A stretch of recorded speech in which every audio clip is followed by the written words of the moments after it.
So I suppose the easiest way to begin is just to ask you to introduce yourself. Yes. Well, my name is Sir Robert Buckland. I'm Conservative MP for South Swindon.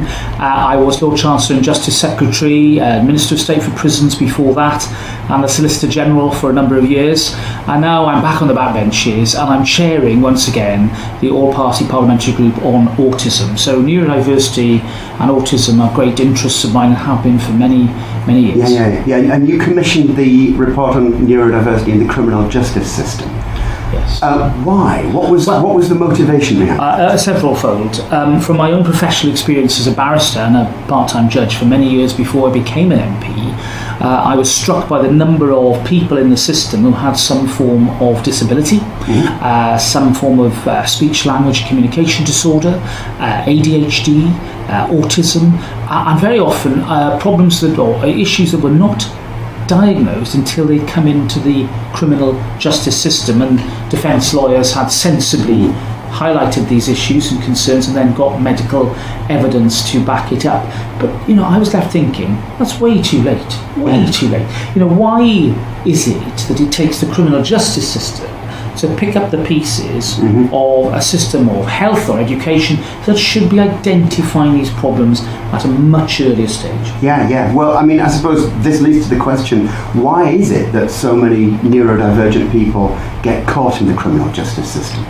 I think that a lot of it is down to a failure of the system to understand their needs, and then almost a sort of self-fulfilling prophecy about people being set up to fail. Yeah. So if you can't learn, and your anxiety or your condition or your concentration abilities prevent you from learning, you're going to start to find school absolutely awful. Yeah. It's going to be a difficult place. You might get excluded from school. You might go to a pupil referral unit. That won't work. You then end up totally out of the system. What happens to you then? Well, no matter whether you're neurodiverse or not, kids are kids, and they will end up falling under the wrong influences. And we've seen this time and time again.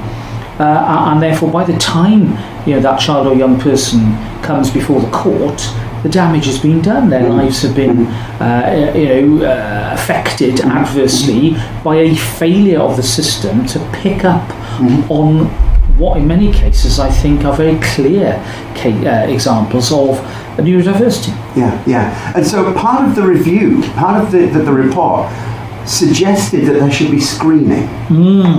So can you elaborate on that a little bit? Absolutely. I strongly believe that when people come into the justice system, in particular into prison, they should be screened and tested to see whether there are any signs or any obvious symptoms or aspects of their life that would lead on to some sort of diagnosis.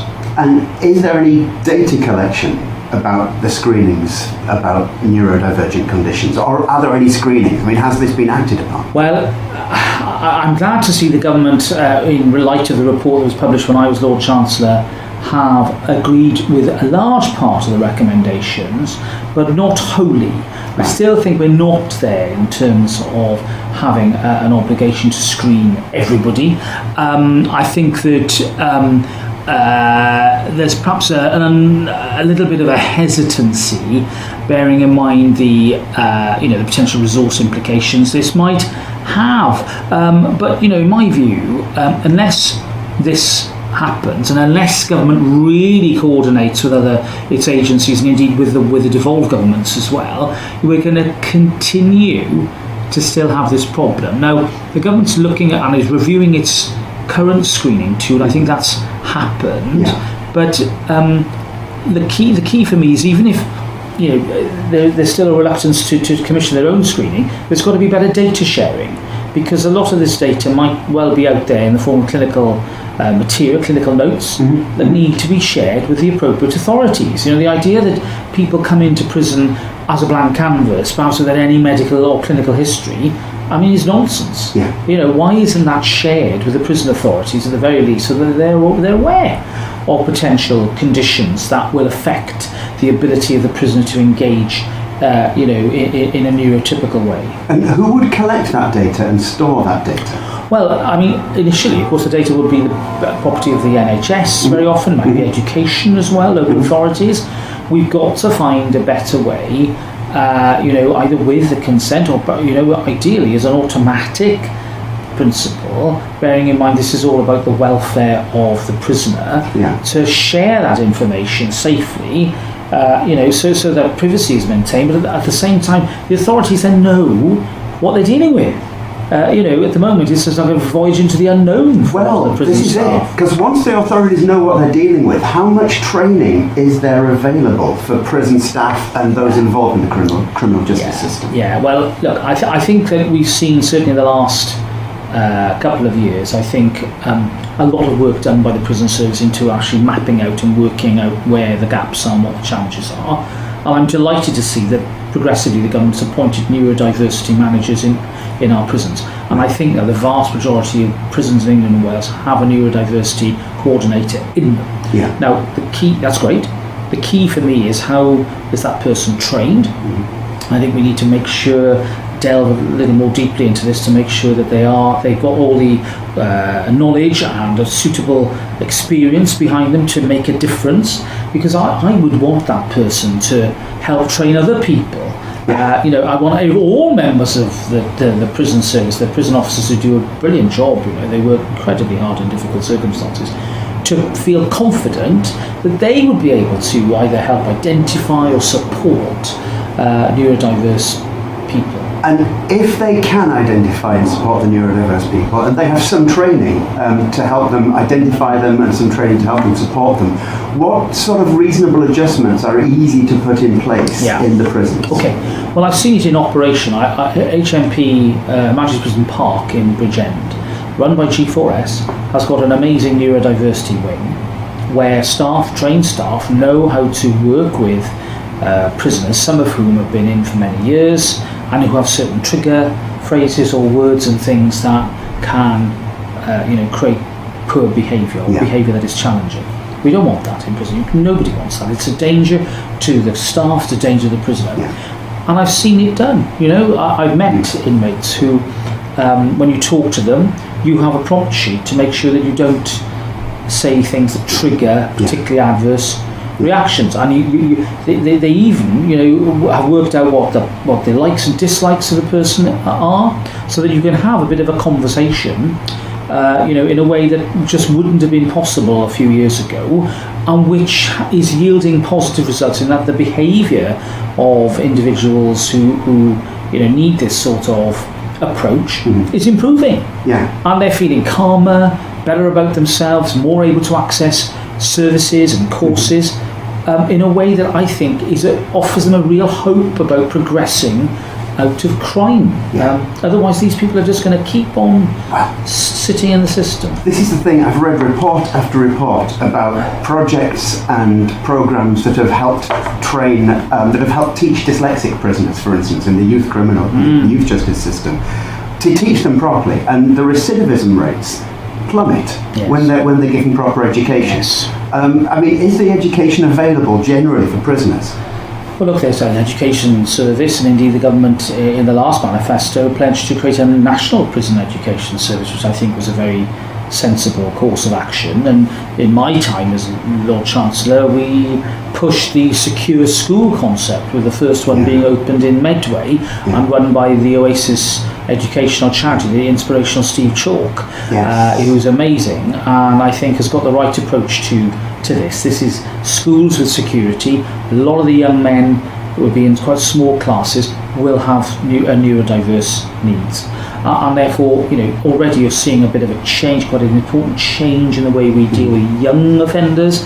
I think more generally in the adult population, where we need to be is I always say you've got to teach people how to learn. They've got to learn how to learn, and you don't do that by heightening their anxiety, putting them in a state of hyperarousal. Very often the brain is just so flooded with adrenaline, you can't concentrate. And that's how we all are, but autistic people in particular are vulnerable to that. And that's why I think making adjustments, allowing people to learn in ways that they feel comfortable with, will yield better results. It just strikes me as amazing that one of the recommendations of the report that you commissioned was that there should be better accommodations. Now, reasonable adjustments and accommodations seem to be, as it were, a basis of the Equality Act, and the fact that the criminal justice system doesn't have them, or doesn't have enough of them, struck me as ironic, let's say. Well, look, I mean, it's a system under pressure. There are now well over 85,000 inmates, mostly males, adult males, and I know from my own responsibility for the system that you have to run it very, very hot, with very few empty beds and rooms, because that, you know, is costly and inefficient at a time when the finances are under pressure. So I don't have a glib answer for that, but what I do know is that in some of the work methods that the prison service and prison officers have been adopting, by working in closer groups of, you know, no more than 6 prisoners, getting to know them, getting to have a regular conversation with them, I think that can apply equally as well to neurodiverse prisoners, who I think would benefit from that sort of reassurance and close personal contact that I think that system offers. So, you know, despite everything, I think one has to be very positive about what can be achieved. Because I think that we're only in the foothills of this, and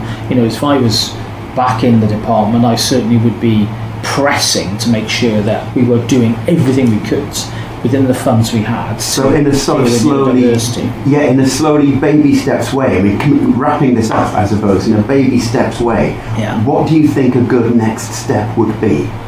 I think a good next step would be the understanding of prevalence, and based upon hard data, and the only way you're going to get that is through screening and through, you know, testing and all of that, and whether or not we can move the dial, if not on offending in the first place, then certainly on re-offending.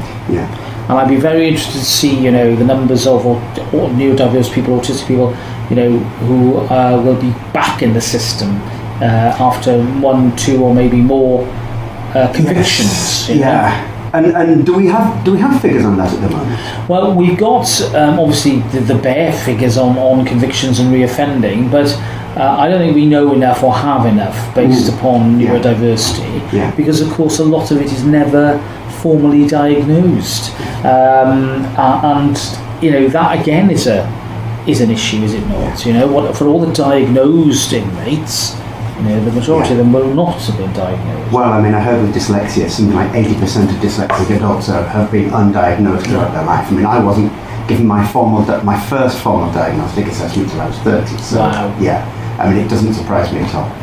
No. So, Sir Robert, thank you very much. Well, thank you. It's been a pleasure to talk to you, and I think you and I share the same passion to make neurodiversity an opportunity rather than a problem. Yes. And that's really at the heart of everything that I believe in. Yeah, I mean, here, an opportunity to reduce crime. Yes, exactly. And a personal opportunity for somebody to have their condition recognised, to have support, and hopefully to move away from a life of crime. Thank you very much. Thank you.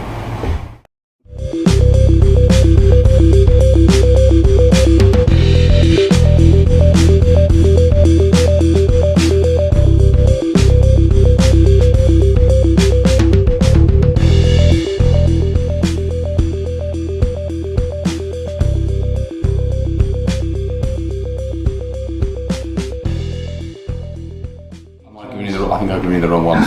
Give them a sniff. I think that might be the coffee, that might be the tea. This is tea. There you go. Thank you very much. I thought you were a funny looking tea. It was a funny looking tea. There you go. Right, good.